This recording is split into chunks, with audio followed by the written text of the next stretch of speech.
Alright guys, I think I'm live. Come on YouTube, when have you ever known me to follow regulation? I know who that is. How's it going, Haku?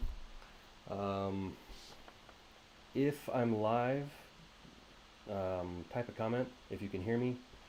I'm using a little different setup this week than I was last week, so I'm not sure.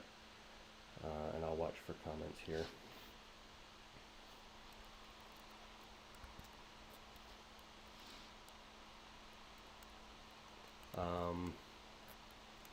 Anyway, I think there's a little bit of a lag like there was last week, so I'll just wait for comments to come through to be sure that I'm actually live.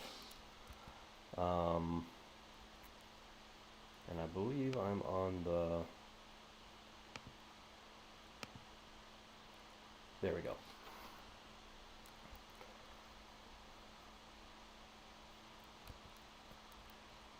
Alright guys, sorry, I'm not sure that I'm live, so I'm just gonna log in real quick and check.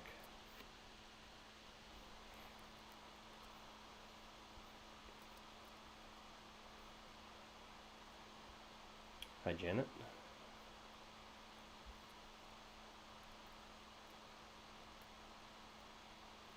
Give me just a sec, guys.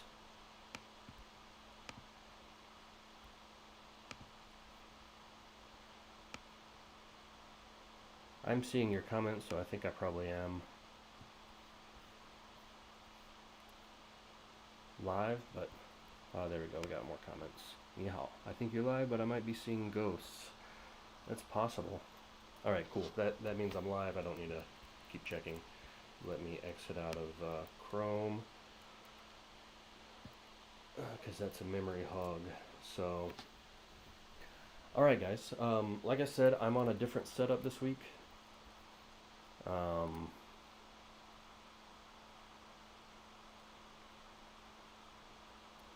And so there may be some issues. If there are, just type a comment and I'll try to fix them. I'm frozen.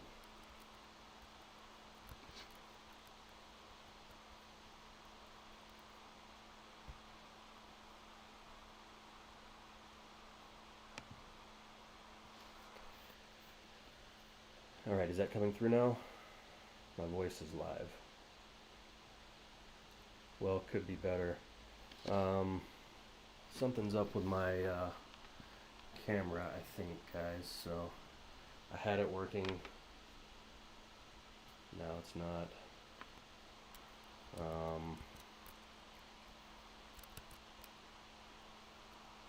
Yeah, it looks like the camera's frozen. I'm streaming from kind of an old laptop, so it's probably not built for streaming. So I guess we'll just have to go with the old setup. Okay, fixed. Good. Cool. Yep. So we'll just have to go with my webcam instead of the good camera until I figure out how to get that working. But I guess it worked better the last time. Okay, so I'm gonna talk a couple minutes just to give more people time to show up, because it looks like the number is still increasing. So I'm going to talk about something else before I get into the cursive thing. And it's, well, two things. One is that last week at the beginning, we talked about a character, Jewel to the Jewel, and I mentioned that it first appeared during the Warring States period. And I mentioned that I was going to get a page number. Dajia Hao. I'm now on the move. That's good to hear. I try to be on the move. Let me see. I have a page number for it. It is page 560 in 古文字类编, and you can see, I'm going to pull up the image. That is not the image, hang on. It is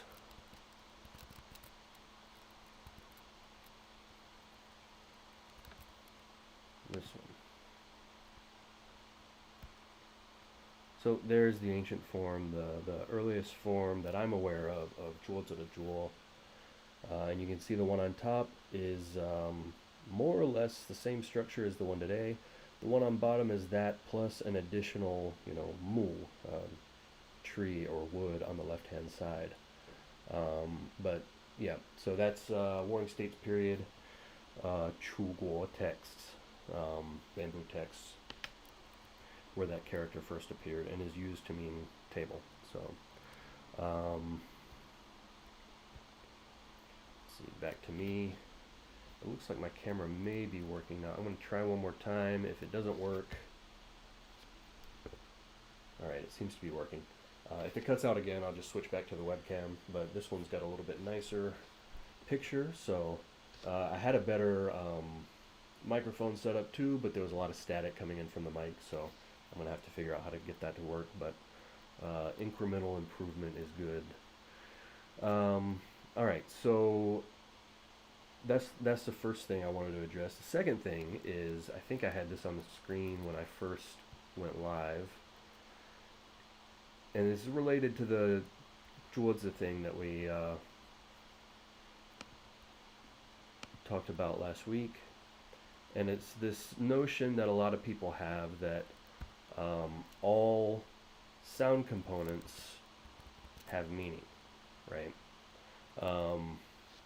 It's something that it's probably the number one thing that we get pushback on when we say something is a sound component in our dictionary.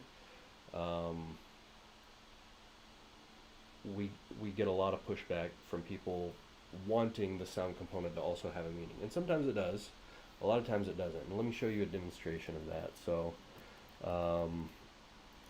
we have record in ancient texts of the word for mosquito, which is today written with this character, wen. When's it a one? We have record of that same exact word being written with these two characters, and a few more actually, but now in this, of course, the sound component is when. In the second character for mosquito, the sound component is mean. And in the third, it's mun. Now, if you can tell me how any of these have anything to do with mosquitoes, and show a semantic connection between all three of those and the word mosquito, or the meaning mosquito, I mean, you've shown me something that I haven't been able to see so far. And the fact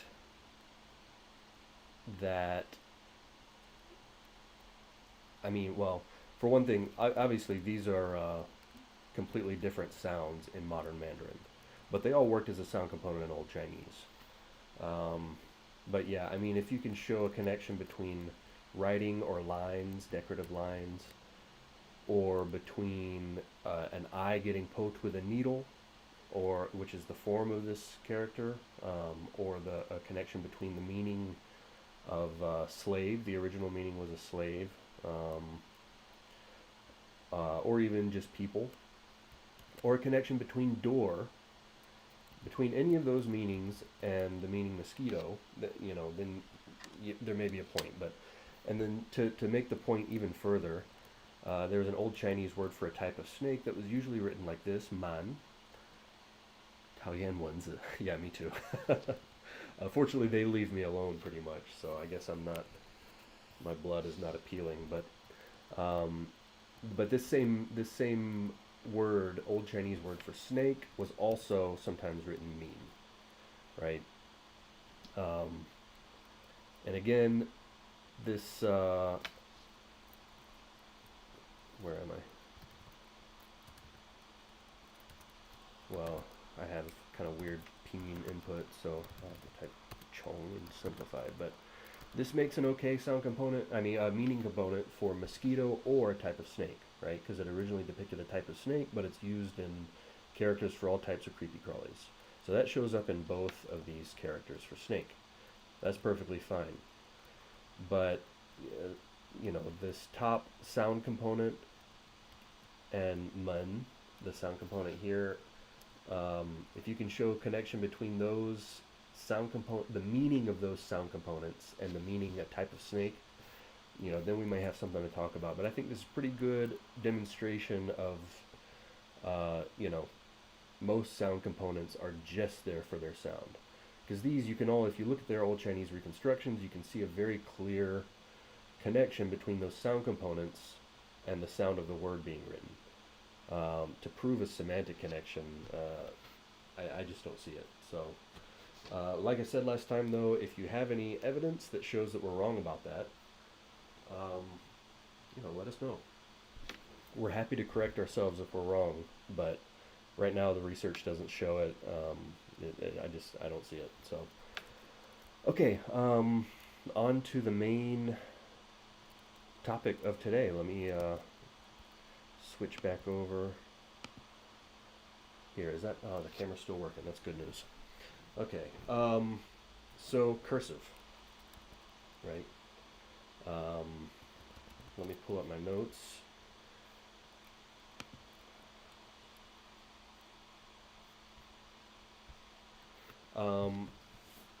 So there's, well, first I want to say that I'm not an expert in cursive, right?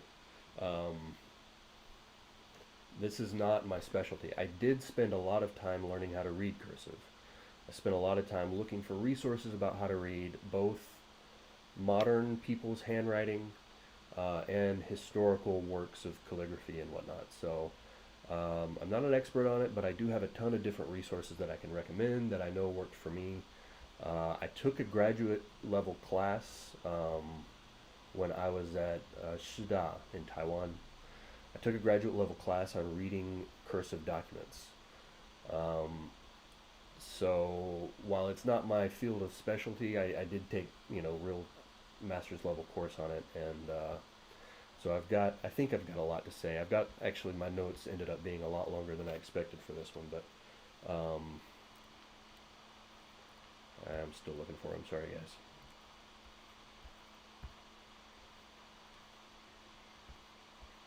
Okay, here we go.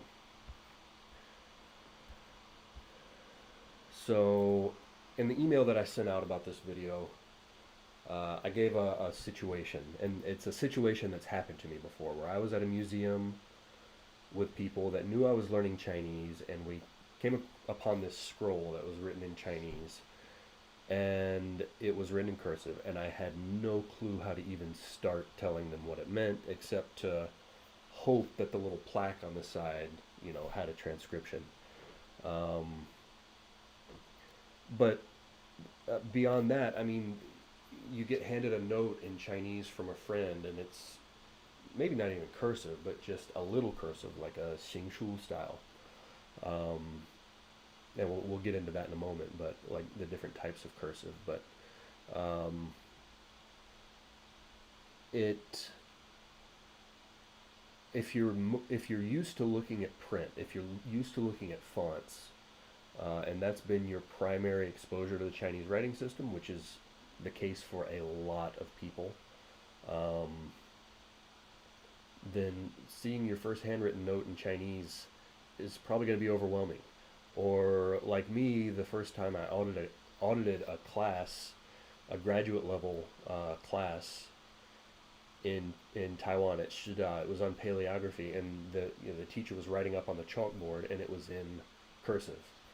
And by that point, I mean, I had been in Taiwan for a year and a half or so, I think, and so I had been exposed to handwriting, but never like full on cursive. Like the professors in that department studied traditional like Cao Shu, and so that's how they wrote when they were writing.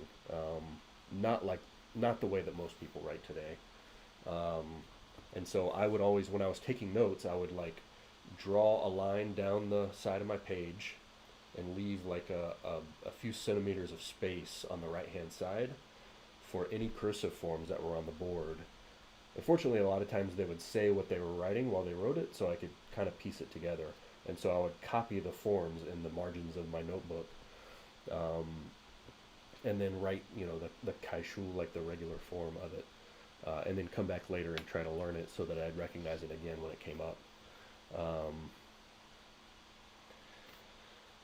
So yeah, I mean, it's not. It seems like a niche thing, learning to read cursive, right? But it's not. I mean, you have to think, if you're a non-native speaker of Chinese and you're learning this, you're learning a whole new writing system. I mean, unless you're Japanese and you already know kanji, you're learning a whole new writing system. And so, of course, the handwriting is also going to be different. And like I said a minute ago, like a lot of people are primarily exposed to fonts in books, right? I've seen posts on Reddit where people post their handwriting for like um, critique from other learners or from native speakers, and sometimes it looks like they copied it from a computer font, you know, and people just don't write like that. In any language, it's highly unusual to find somebody that writes like a computer font. Um, so it's a useful skill to have, especially if you're ever going to live in Taiwan or China, or have a lot of interaction with Chinese speakers and have to read their handwritten notes or anything like that. It's also, you know, if you're a researcher on any, well, I brought a book to show actually. In my field, there's a bunch of books that are actually handwritten. Like typesetting in paleography is such a challenge because there's so many rare characters. There's so many characters that aren't in Unicode yet, so you have to figure out some other way of displaying them. That some people choose to just write by hand. And let me see if I can get this to focus. I think you can probably see this entire book, and it's actually 2 volumes. This is 《战国古文字典》. You know, the whole thing is handwritten, and that's actually, I mean, it's pretty neat handwriting. Like it's pretty legible. Um, but there's others, and I'm sure this happens more in my field than it happens in most fields, just because of the nature of what we do. But um, let me show you this. This is another book. The same cannot be said of the handwriting in this book. It is not super neat. It's written in a, you know, there are some characters in there that are xingshu. There are some, I don't know if there's any on this page. Yeah, there's some that are just definitely 草书 forms, right? It's really cool, actually, the handwritten books. Yeah, I mean, it's fun. It can be fun, but it can also, like, even for us, like, man, we couldn't use this book if we hadn't studied, you know, how to read cursive. Um, so it's a practical skill in daily life, and it also it makes it so that you can appreciate, like if you're ever at a museum, like I said, and you see these scrolls, it really makes it a lot easier to appreciate what you're looking at. Let me pull up. So this is a really famous work of calligraphy called Handwriting. Um, one of the most famous, and so I'm, like I said earlier, I'm not an expert, guys. So there's a bunch of different types of cursive. So there's Xingshu, which is most people kind of call semi-cursive, and then there's Caoshu, which is a full cursive. But then there's like Xingcao, which is somewhere in between, which is probably what this is, but you know, maybe a specialist could correct me on that. And it's how a lot of people wrote letters to each other um, for most of history, and even today, a lot of native speakers still write in sort of a modern Xingcao type of style, right? And I can show you an example of that, and I'll tell you what book this is in later. But well, this is actually not Xingcao. This is quite Cao, right? Very cursive, but and then there's something called Kuang Cao, which is like crazy Cao, right? And that's actually, you can't even read that. You can appreciate it, and there's Cao Shu forms that are more, and they're not really intended to be read, but they're more like art. But being able to read normal Cao Shu makes you able to appreciate the art aspect of it a lot more. And if you're told what it says, then you can kind of figure out, oh, that's okay. So he's abbreviating that way, and blah blah blah. So it's useful from like a cultural appreciation standpoint too. But today I'm mostly going to focus on the pragmatic aspect of being able to read handwriting in modern life. Not, I mean, I'll talk about the historical stuff too, but first I'm going to focus on the more pragmatic modern stuff. Let me get back to my notes. Let's see. Oh, another aspect is that if you know traditional Chinese and you're learning simplified, or if you're trying to make sense of the simplified forms as a learner of simplified, uh, knowing something about cursive really helps. There's a lot of simplified characters that were basically took cursive forms of the traditional characters and straightened it out, and that's how you get simplified. So a lot of like the fact that you see, for example, let's switch back over to this. Um, you see yo in a lot of characters in simplified Chinese, and replacing a ton of different components. And it seems like, oh, there's no logic to it, but there is, like, because there's a lot of components that can be abbreviated with this type of stroke in 草书. So once you know that, then that component showing up in simplified characters over and over and over makes a lot of sense.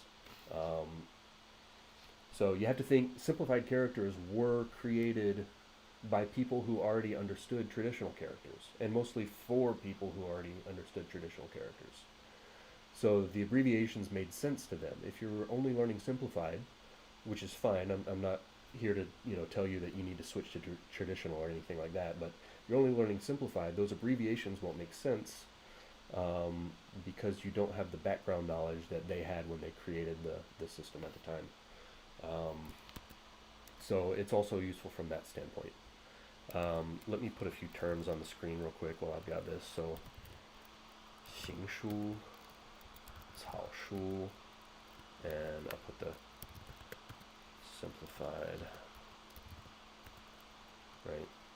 So that's semi-cursive, cursive, 行草.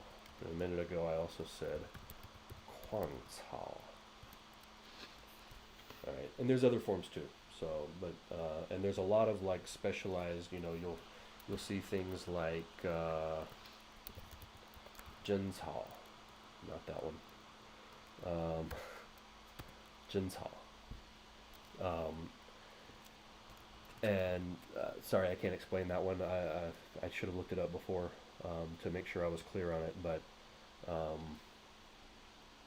the point is, there's a ton of different styles of cursive that all have different specific names. But today I'm just going to stick to general names, 行书 and 草书. And if you ever want to get more detailed, I'm going to recommend some textbooks that'll teach you all that stuff. So, okay, so let's, I guess, get into how to do it. So, let me see, I gotta scroll down on my notes.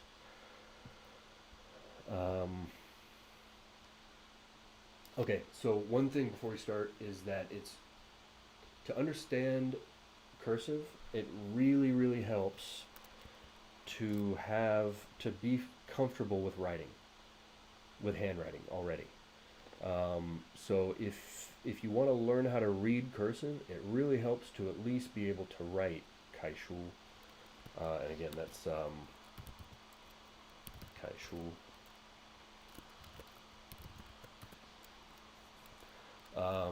Because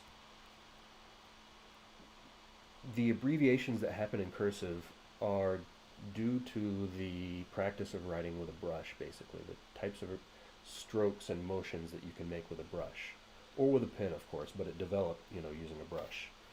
And so being familiar with how to write just normal, regular script really helps. I know it's really popular these days for people not to learn how to write, but for these purposes, it really helps. So even just becoming familiar with the stroke order and stuff through an app like Skritter instead of like fully developing your handwriting.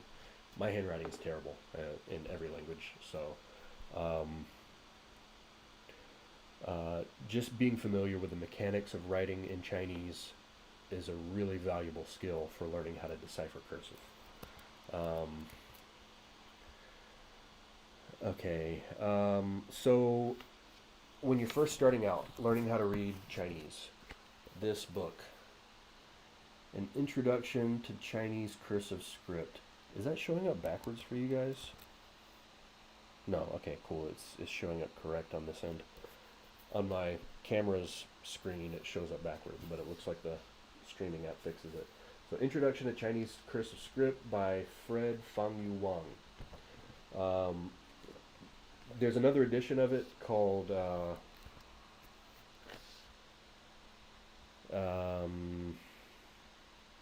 Chinese Cursive Script, An Introduction to Handwriting in Chinese. As far as I know, it's the exact same book. It's just two different editions. I have the older one. The newer one will have a different cover, but I believe all the content is the same, or maybe the newer one that's more widely available now possibly has some updated content. But this book, it teaches you 300 characters in cursive. And it shows you the 300 in the beginning of the book. There's like an index. There's a little introduction about the development of the writing system. It even talks about, the historical script styles and whatnot. And so it eventually gets you up to date on where the cursive forms came from. And there's a common misconception that cursive is derived from, that Cao Shu is derived from the regular script, Kai Shu. But actually, if you look at it historically, cursive appears first. You have cursive forms of like clerical script, Li Shu. Oh, I'm still sharing my screen, aren't I? So while I'm here, Li Shu.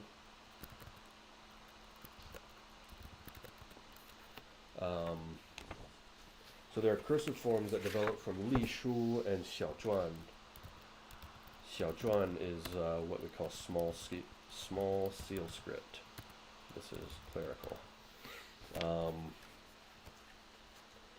So there are a lot of cursive forms, especially in early cursive, that are derived directly from Li Shu or Xiaozhuan. And we'll come back to that in a minute, but the introduction will basically get you up to date on where the cursive script comes from, right? And then after that, you get into the lessons. So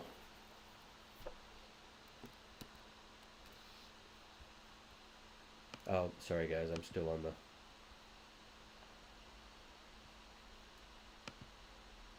all right. The camera is not working again, so we're just gonna I'm just gonna stick with the webcam for now. So yeah, okay, I was showing the intro. There's just there's a whole bunch of like introductory material showing the development of script over time and how we arrived at the modern regular script, which is Kai Shu, and cursive script, Xing Shu, Cao Shu. So yeah, there's the intro is quite long and very informative. So then you get into lesson 1, and you have some characters to learn.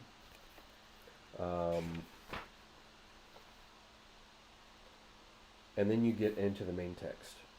So what will happen is that the characters that you've learned so far in cursive will be written in cursive.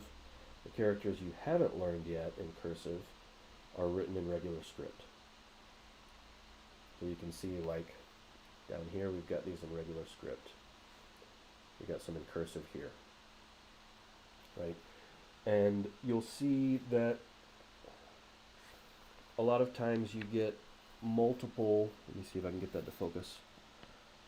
multiple 行草 forms of the same 楷书 form. The reason for that is that there are underlying principles in how these cursive forms came about, but the principles can be realized in different ways, which results in multiple different acceptable forms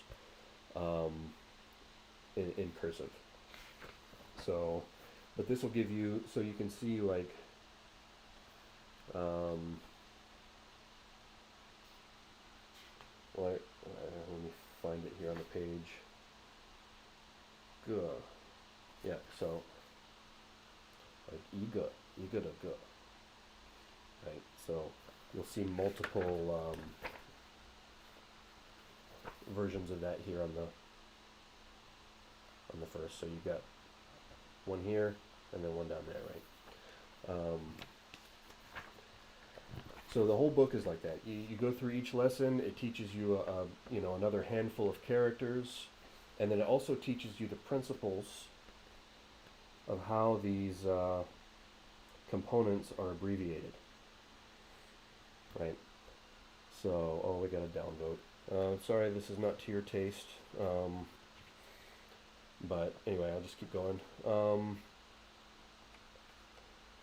Yeah, and it shows you the abbreviations in red text, which is super helpful, right? So it'll highlight the particular abbreviation that it's talking about in red. And there's, I'm not sure how many lessons, 20 lessons? Yeah, it looks like there's 20 lessons.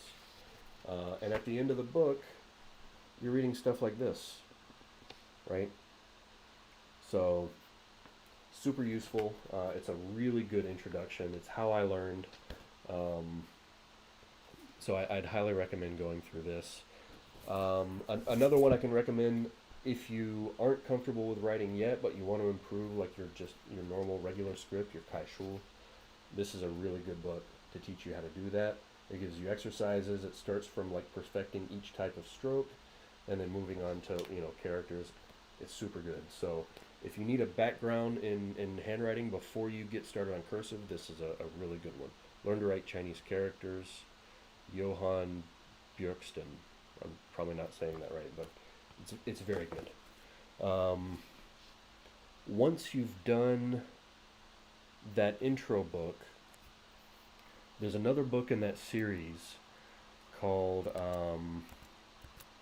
let me pull it up.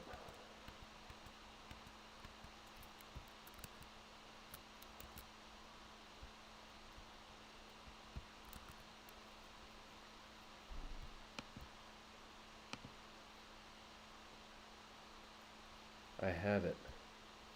What do you have? The the Björksten book, I guess is probably what you're referring to, right? Yeah, it's great. So, okay, this is Read About China in Cursive Script. This is out of print, as far as I know. It was developed at the old, no longer extant FSI Chinese Language and Area Training Center in Taichung, Taiwan, 1965.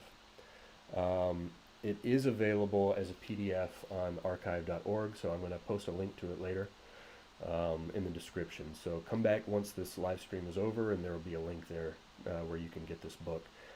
Unfortunately, I don't think it's the whole book. I think it's 53 pages, it looks like, and the whole book is around 100 pages. It's not the whole thing, but it's still really good, and it's designed to be a sequel to Fred Wong's book.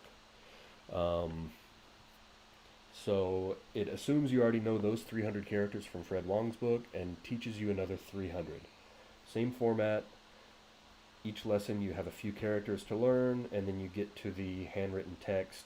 And these are longer sort of essays on China. So you've got 中国的历史, right? And it's the same way. Characters that you've learned in cursive may appear in cursive. They may not. Because people, when they write in a kind of a mishmash. So it's not like...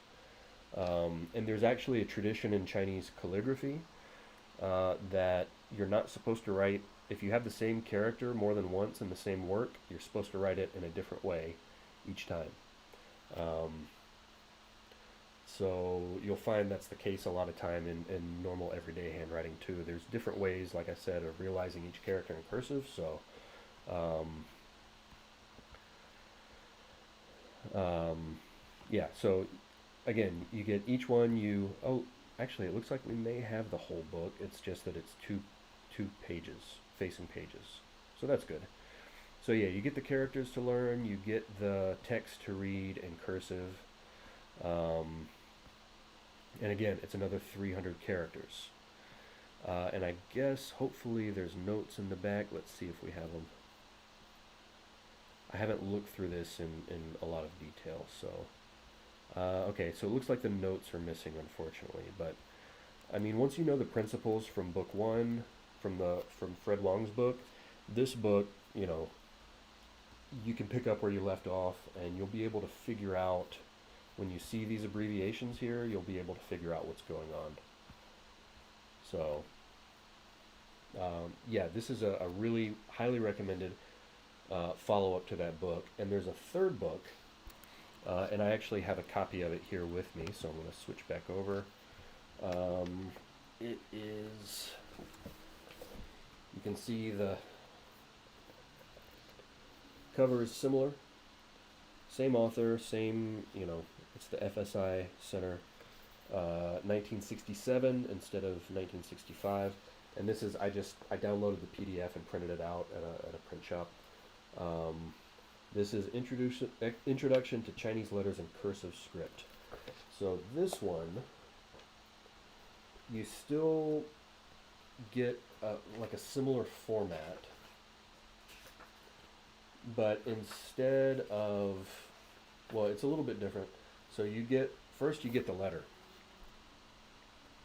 That's the first thing in the lesson. You get the letter, and you need to work through and see if you can read it. Try to decipher each one, and then it'll give you, you know, characters you may not be able to figure out or that you may have difficulty with. And it also gives you like vocab words that you may, you know, be unfamiliar with in the letter. And each letter, if I remember correctly, each letter is written by a different person. Let me see. Okay, so two types of notes after each letter. Selection 1 presents the new cursive characters with their regular form, and Selection 2 presents the new vocabulary items with their English meanings. The letters and notes are primarily written from one friend to another. They are placed in order of their difficulty. Following the main part of the text written by Mr. Zhang are a number of letters written by several persons so that the student will not acquaint himself with the style of only one writer. Okay, so the first several lessons then are written by the author, handwritten, and they're letters from him to his friends. Later on in the book, you start encountering, and these are clearly like somebody else's handwriting. So you start encountering different styles. And off the top of my head, I don't know if this one teaches another 300. It may be that it just kind of leads you toward being able to just make sense of these texts yourself, and so it doesn't focus on the number of characters. But by the end of this book, you should be fairly comfortable reading cursive. Once you've learned a bunch of cursive forms, you'll be able to make sense of others that you haven't encountered yet. Because you'll understand the principles, you'll understand the types of abbreviations that can happen. And so even if you come across a character you haven't seen before, you can kind of look at the different things and go, okay, this could be potentially these three components, and that could be these three, but in context, it's got to mean this, so this is probably the you know, what character it is. See, John and Ash, you guys rock. I love what you're doing with Outlier. You do is so different from everything else out there. Really appreciate the live streams too. Thanks, man. Appreciate that. Yeah, this is great. Yeah, thanks, guys. Sorry, I didn't mean to. No, I mean, I know I should have made that comment a minute ago about the downvote. It's fine. Not every video we do is going to be to everybody's taste. It's totally cool. hopefully, whoever that was that didn't like this video, hopefully we'll have other stuff for them in the future. You know, hopefully the next thing we do will be more their taste. I'm really liking these live streams so far. I mean, this is only the second one we've done, but think I think we can do some good stuff. I sat down actually and wrote like a list of, if we do a video every week, I've already got 6 months worth of live streams that I could do. Um, so I'm not committing to a video every week because it is fairly time consuming. So it just depends, you know, if we can make it work from a time and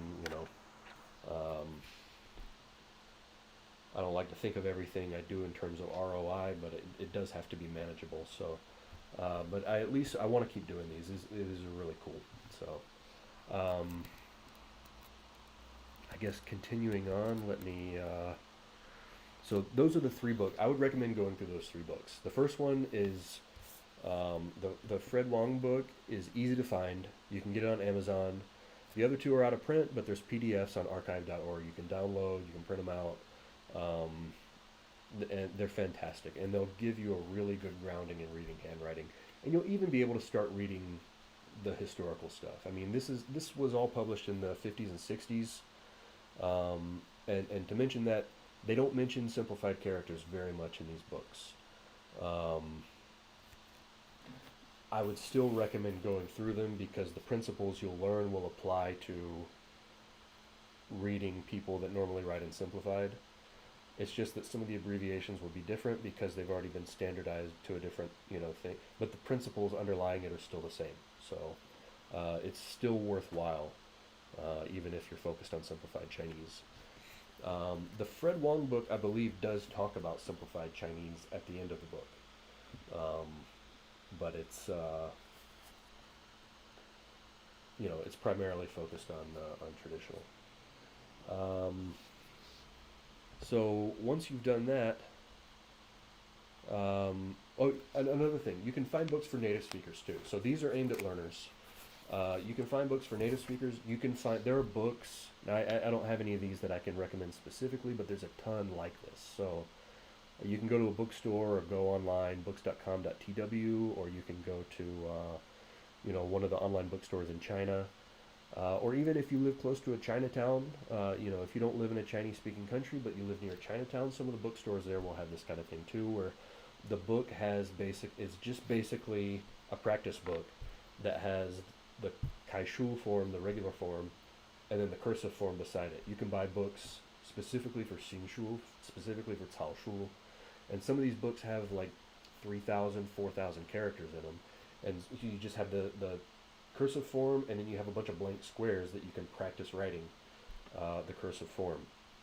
It's really good.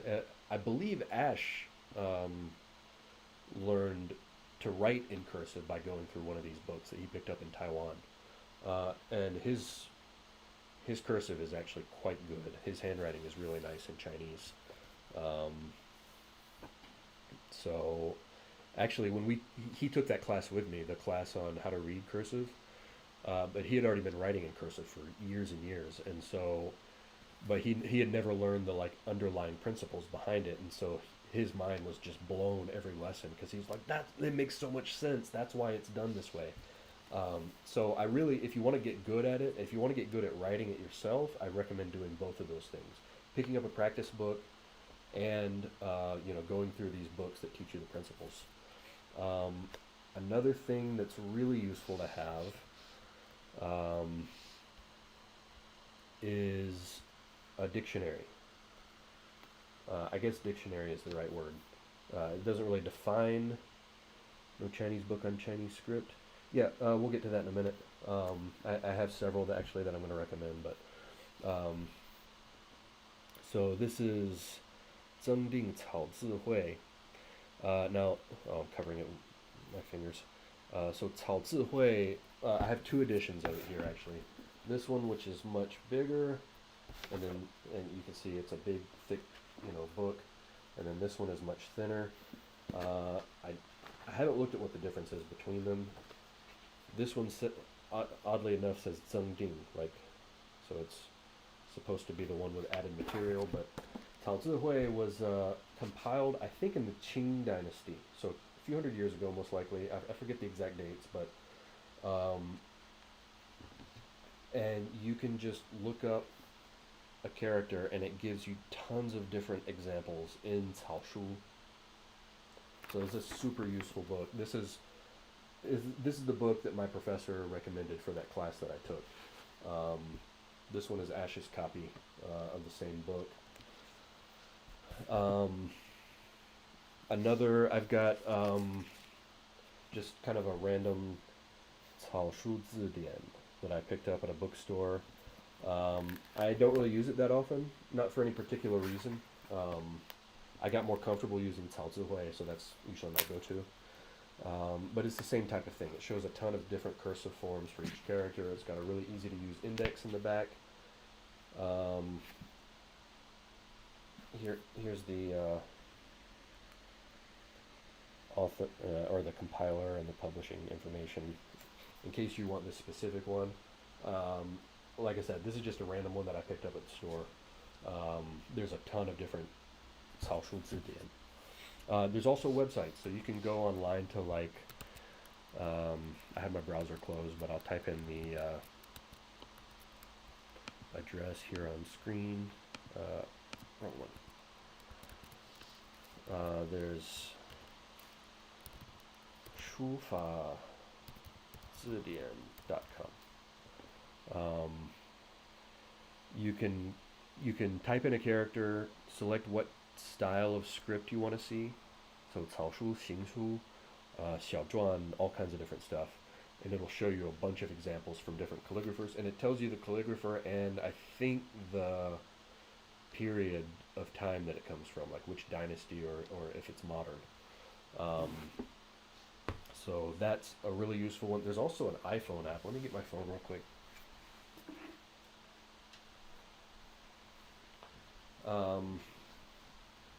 There's an iPhone app called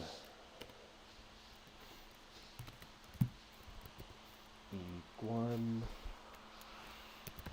Shufa. And it's in simplified Chinese, but yeah, if you search that on there may be an Android version too, I'm not sure, but there is an iPhone version. Let me show you. So, is that showing up? So you can just, again, type in a character in the search bar, and then go to, and there's a bunch of other features too, but go to Zidian, type in the character, it's asking me, sorry, not Zidian, Malbi. So on the first screen, I'll try to figure out how to share my phone screen next time, but you're going to go to Malbi, and then type in your character that you're going to search for, and I'm going to do, let's see, let's do Yo. So you get a bunch of examples of Yo, and this is in Xing Shu. Switch over to Cao Shu.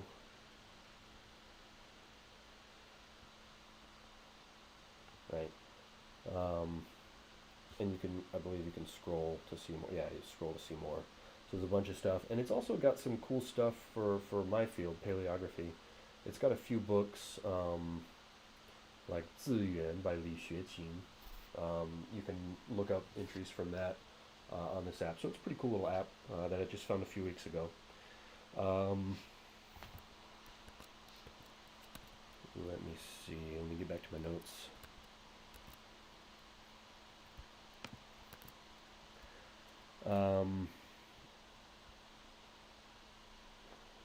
So dictionary, Cao Shu Zidian, the app.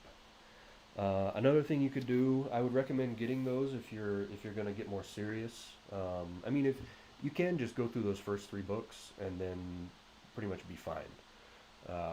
But if you want to get into reading cursive more seriously, and especially if you want to start reading more like historical, either documents or famous calligraphy works and stuff like that, then it really makes sense to get some, a few dictionaries that you can refer to while you're trying to read this stuff.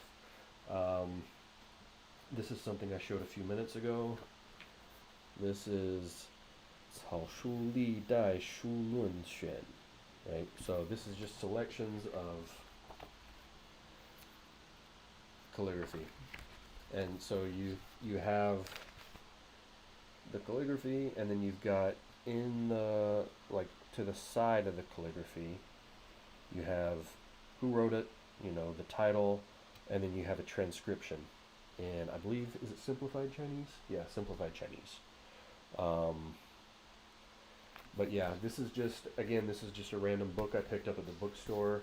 I'm sure there's tons of different books like this. I bought this maybe 8 or 9 years ago, so who knows if it's still in print, but there's got to be tons of different books like this. There's another one, 草书历代小品文选, right? And it's the same type of format. So if you want to get good at reading these old,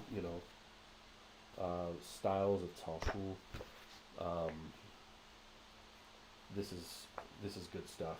And I believe these are meant for like practicing, so you can practice your own, like copying that to practice your own 草书, but it's also useful for like learning how to read, for practicing how to read. Of course, a lot of that's going to be written in classical Chinese. So if you don't know classical Chinese,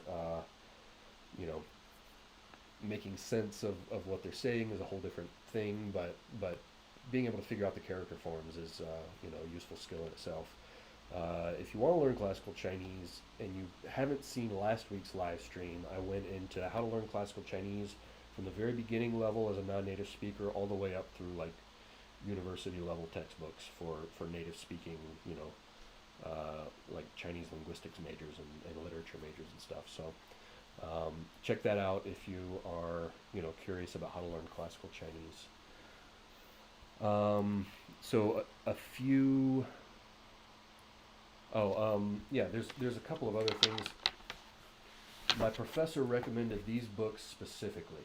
So this is Zhi Yong, who was a calligrapher. I hate to say this, but I forgot which period he lived in. Ming Dynasty, maybe? I think it's a little earlier than that. Anyway, Zhi Yong. Like I said, calligraphy is not my specialty, but do people write in kaishu? I mean, some people. I guess. Most people do write in like more handwritten styles. They may tend more cursive, or they may tend more towards like xingkai, like a slightly cursivified, regular script. And then there's a lot of people, like younger people, that write in kind of almost like it looks like a comic book font, right? So that's a whole different thing. But for that, like, and that's another, like, it is a useful skill to be able to read that. But I would say to learn to read that kind of handwriting, which is real popular now with like younger people especially, it's more about just exposure. It's not that hard to decipher once you're used to how they write. So there's not, I could be wrong, but I don't think there's like a point in like studying underlying principles and stuff like that. It's more about just getting exposure to it, and you can, become fairly comfortable reading it. But so this is Zhi Yong 真草千字文. So 千字文 is, I mentioned it in the live stream last week about learning classical Chinese. It's 1,000 characters, none of them repeated, and it's a poem. It's used as a primer, like to teach kids about characters, but then it's also famous, I guess probably partially because not one character is repeated twice. It's popular with calligraphers too. And so you'll find a lot of calligraphers have their own version of 千字文. So this is Zhi Yong's. And our professor recommended specifically learning the forms in this. So you can see that's the first line of 千字文, 天地玄黄,宇宙洪荒. And then beside it, they've got the cursive forms. So this is a good one.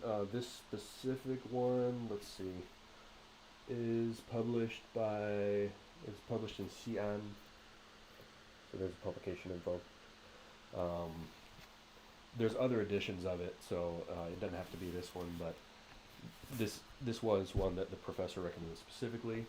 There's also, from the Jin Dynasty, a really famous calligrapher, Wang Xizhi. I also mentioned him in the classical Chinese live stream last week, but this is Shi Tie. And this is just, I'm not as familiar with this one. I haven't really spent much time looking at it, but I believe this is like maybe 17, from the title I would guess it's maybe 17 different famous works by Wang Xizhi. And these, it's just Cao Shu, right? But then you have in the margin there, you have the Kai Shu transcription. So you can, these are famous works. I should go through at some point, but time is a factor.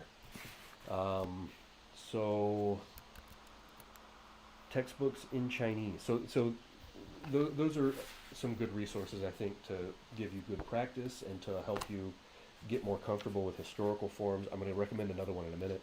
But for as far as books about this, I have 6. Is that right? Oh, this is different. I'm going to put this over here. I have 5 books that I've gone through either partially or entirely or not at all. So it just depends on the book. But so this is 书道技法1、2、3, and this is by Du Zhonggao. Now, Du Zhonggao was my professor, not of the calligraphy class, but he was my professor on a course about corruption in Chinese characters. So if you followed us for a while, you probably heard us talk about corruption. Professor Du is who we learned it from, and he wrote a fantastic book on it. Before he wrote that book, he was a very accomplished calligrapher. And it was actually through his calligraphy that he realized some of the processes, because he was also studying paleography. He realizes some of the processes by which characters get corrupted due to the mechanics of the brush on the paper. So you may intend to write one thing, but something else comes out because you're working with a really soft, pliable medium. So his work in calligraphy really helped him figure out a lot of things in paleography too. But this book, it's a really famous one. It's very popular in Taiwan. It's easy to find. 书道技法1、2、3. And a lot of it is about learning how to write with a brush. So you can see he's got diagrams of where the brush tip should go and things like that. Excuse me. But it's still it's a good book. It's not specifically about cursive. It's about calligraphy in general. Then there's this one is about cursive. Oh, we got another comment. Fantastic channel on YouTube that goes super in depth into Shufa. Cool. Let me put this on screen.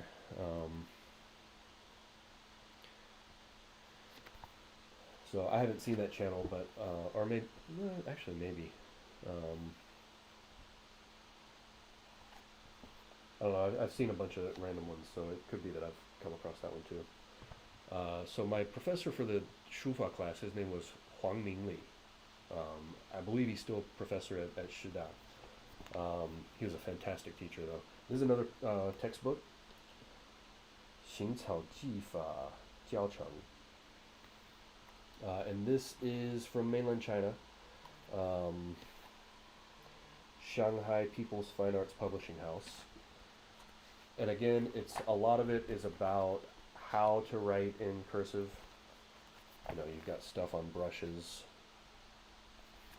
But there's still a lot of useful stuff in there about cursive. Specifically on cursive, we have 2 books that are published in Taiwan. So this is 行书入门. I believe there's also 楷书入门. And then 草书入门. So yeah, you can see this is the third one in the series. This one is the second, so I would have to assume that 楷书 is the first. And these are also really good. They've got kind of like, you know, informative stuff in the front, and you've got lots of stuff to practice. Let's see how in the second part of the book. So these are both really good. They were, well, they don't say the price on them. I think they were a couple dollars a piece. I mean, I bought them at I believe I bought them at Ruoshui Tang in Taipei. They've got a lot of good stuff. So that's Ruoshui Tang. Now, unfortunately, they may be closed now. Many of these sources cover Shufa as a source, as a form of Xiuyang. That I don't know. Possibly. Like I said, some of these books I've read in depth, and some I've just kind of skimmed through. So, could be. If any of them is, I would imagine, and this is embarrassing to admit because he was my professor, but I would imagine that Shudao Jifa Er San. I know Professor Du is really heavily into the more philosophical side of things. So if any of them does approach it from that aspect, I would expect, you know, this one may. Yeah, sorry, I don't know more about that. Anyway, so Ruoshui Tang, I believe they've closed. I could be wrong about that. The last time I was there was at the very beginning of the pandemic, which is, it was right before they closed the borders, like maybe a few weeks before they closed the borders in Taiwan. So it could just be that they had closed at that time and they're reopened now. I'm not really sure. But anyway, it's close to Taida, just off Roosevelt Road in Taipei. When I went there the last time that they were open, they had tons of calligraphy stuff. So that's where I got almost all of these books that I'm showing you today, except for the ones for learners. Let me switch back over. So if I could pick one book, let me bring that back up. If I could just pick one book to start off with, which one would I recommend? The Fred Wong book. In case you missed it earlier I would recommend this one. Introduction to Chinese Cursive Script. There's also a different version of it. It's the same book, but a different title, called Chinese Cursive Script, An Introduction to Handwriting in Chinese. Same book, same author, different cover. That's the one. If you had to start with something, that's the one to start with. It's really good. It teaches 300 characters. It teaches the basic principles of how to abbreviate in cursive, like how things are done. So another book, this one I've hardly read at all, but I've flipped through it and it looks pretty good. 看懂中国书法. There's another one from published in PRC. Shanghai, published in Shanghai, and it's another, like, I think from the title it seems to be, and from having looked through it a little bit, it seems to be more about appreciation and less about the actual writing with a brush yourself. So this may be, like I said, I haven't really read it very much, so but it seems important, and it's got a lot of, it seems to focus on famous works of calligraphy. I just saw one a minute ago that I recognized immediately. I can't find it now. Anyway, so I believe this book approaches it more from like an appreciation standpoint. So again, that's 看懂中国书法. Okay, back to my notes. Okay, this one is really cool. I really like this one. There is a poem called 草觉歌, and it's a mnemonic. Oh, we have a, sorry, I missed a comment here. Lincoln, I have a newer reprint edition of Chinese cursive script. Not have any red printing. Oh, that's unfortunate. Okay, so this is on screen. Doesn't have any red printing. That's a bummer, because that's a super useful aspect of the book. So, okay, if you don't have the book yet and you want to get Fred Wong's book, again, this is the older version that has all the red print. You can see there. So when it's demonstrating the abbreviations. Okay, yeah, that's unfortunate. I bought this on, I think, on Abe Books, abebooks.com, or anywhere that sells used books. You can probably find a copy, I would think, or maybe even Amazon has a used copy. So yeah, okay, I guess if you can get the one with the red, it really helps. Okay, so the poem I was talking about, 草觉歌. I believe the poem was originally written by Wang Xiju, and it's basically a mnemonic poem to teach you how to write 草书. So 草书, oh, 草圣最为难. So it's a poem. So 草圣is a, let me type it here. It's another way of saying 草书. So 草圣, not that. 草圣. Now this particular version of the book that I'm showing you guys, I'm not sure I would recommend this one particularly. It's nice in that it has these big 草书 characters, right? So if you want to have something to practice, and Wang Xiju is considered one of the very best calligraphers in history, so this is not a bad one to practice. The one that I really like, the one that I used, is this. 草诀,草书书写,写辨识. And this is, it starts off with Wang Xiju and his version of 草诀歌. And it's got it's the annotations I prefer. It gives you the character right beside, in Kaishu, right beside each one. And as you can see, it also gives you the simplified. So it gives you both traditional and simplified.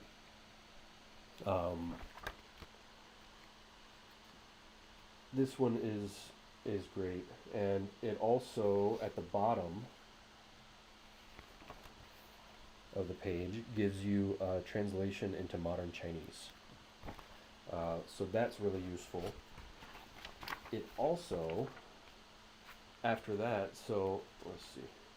So this is a very particular style, and I don't believe this style is really all that common anymore. Wang Xiju lived in the Jin dynasty, so it's considered to be like the medieval period in Chinese history. A more modern style of Cao Shu appears in the back of the book.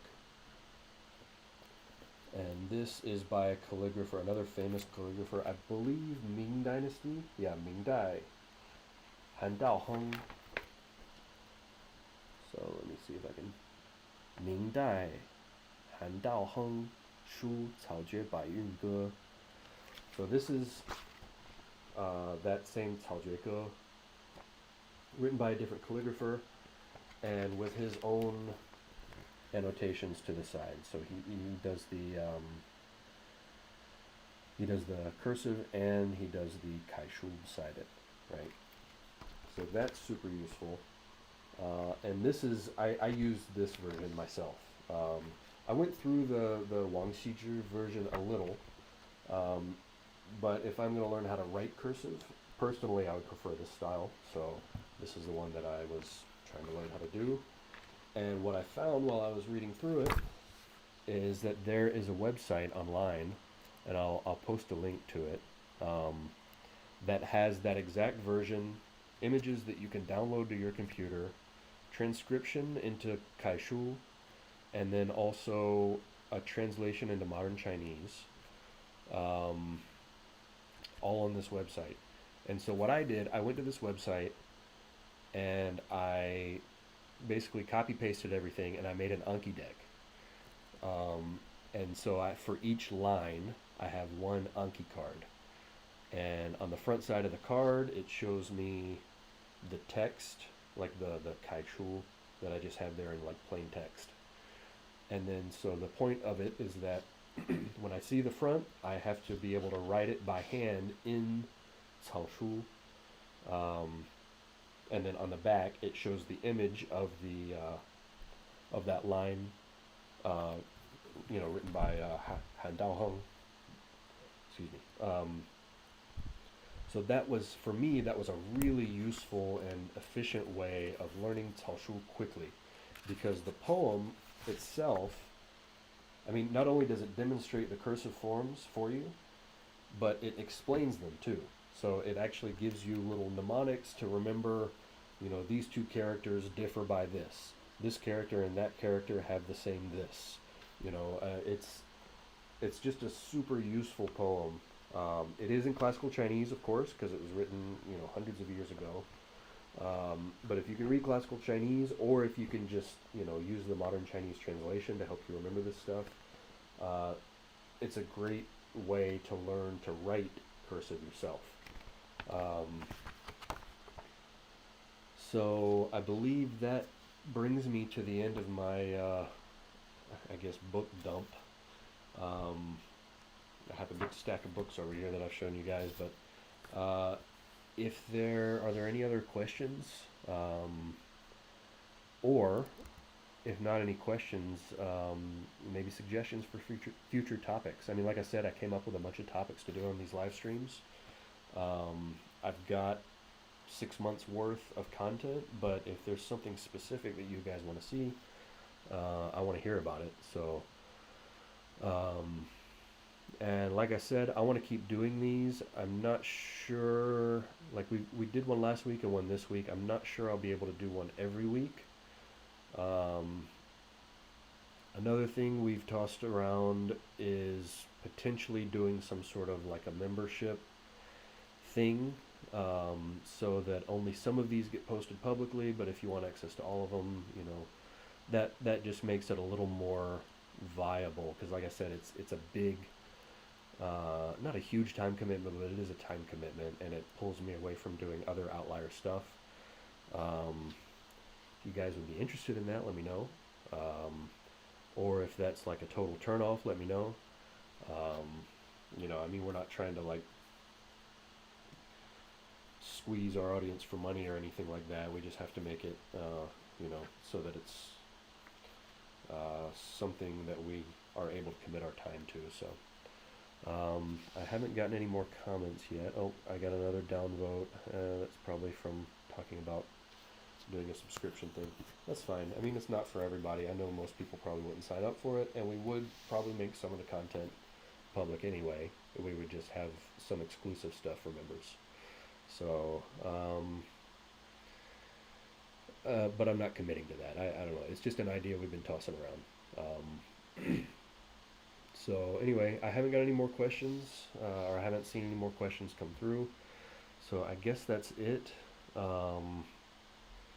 We could do more on this topic if you want. Let me see. Resources for Japanese cursive. Maybe. I think I may have a book that covers that. I'll have to go. We have a library that's close to here. I'll have to go check the library and see if it actually does cover that. I believe it has handwriting.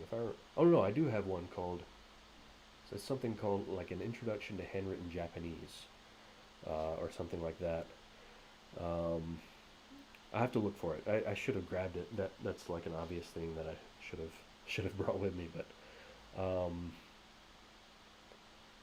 if I remember right, it's not as in depth. But it mostly focuses on the modern Japanese handwriting. What I would say though, and I've asked people here about, because I've noticed I don't see cursive a whole lot here. When I see people write by hand, I mean sometimes it's cursive, but a lot of times it's fairly print style. So I'm not sure, and I've asked a few people like, is cursive actually common here, or do most people write in a more print style? And they say old people might write cursive, younger people tend not to so much. I don't know if that's true. I don't have enough experience with it to really know, but that's what I've been told. Um, so let's see.